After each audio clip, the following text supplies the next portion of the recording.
Christian Nordqvist, a writer for Medical News Today, states that euthanasia, also known as assisted suicide, means to take deliberate action with the express intention of ending a life to relieve intractable suffering.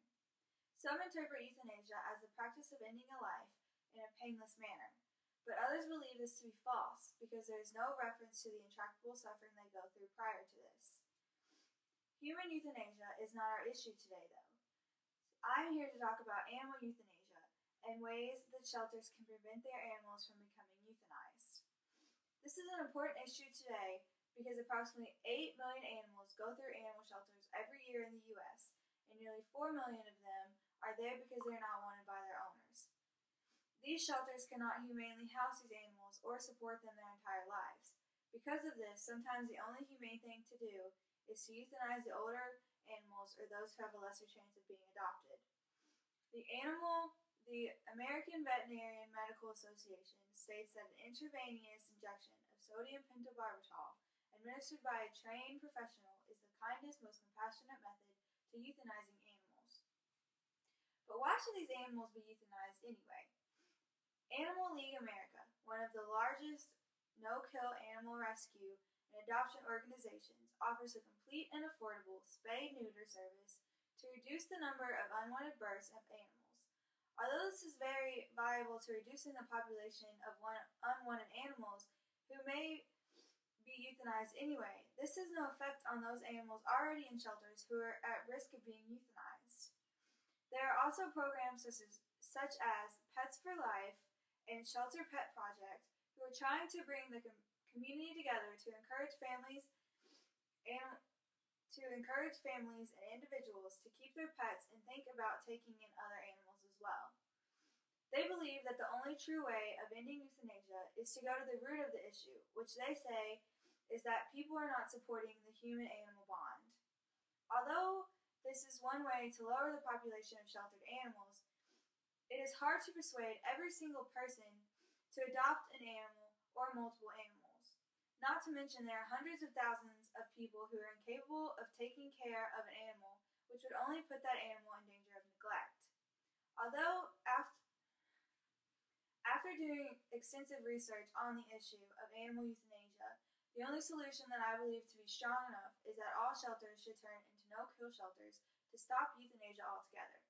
No-kill shelters would be the best option because animals that live there are able to live their lives out and pass away naturally rather than from a drug.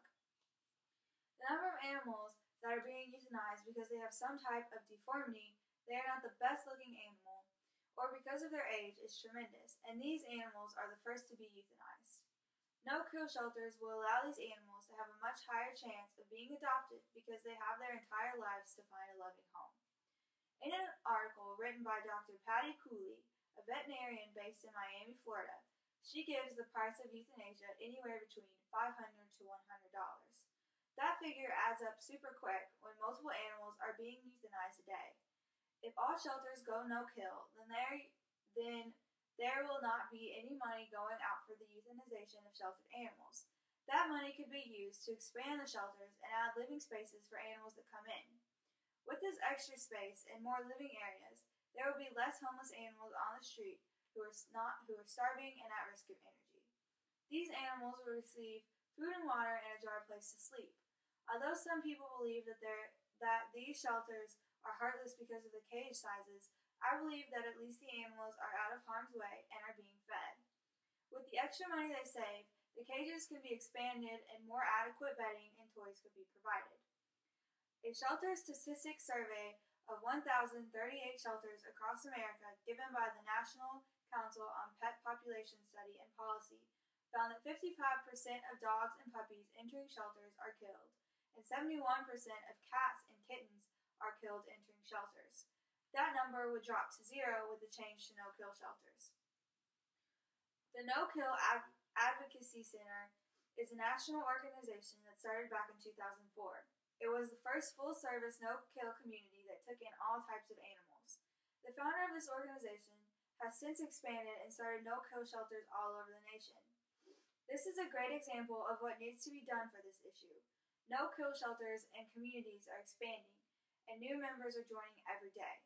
The No-Kill Advocacy Center offers solutions to overpopulation and assistance to all the issues that no-kill shelters experience. For me, this option is the most efficient and the most humane. When you get on social media or even turn on your television, pictures and heart-wrenching videos of homeless, sick, or hurt animals pop up. To me, I don't see how someone can watch that and not want to change something for those animals. No-kill shelters allow animals to live a long life and raise the chances for them to get adopted, which would only increase their life enjoyment.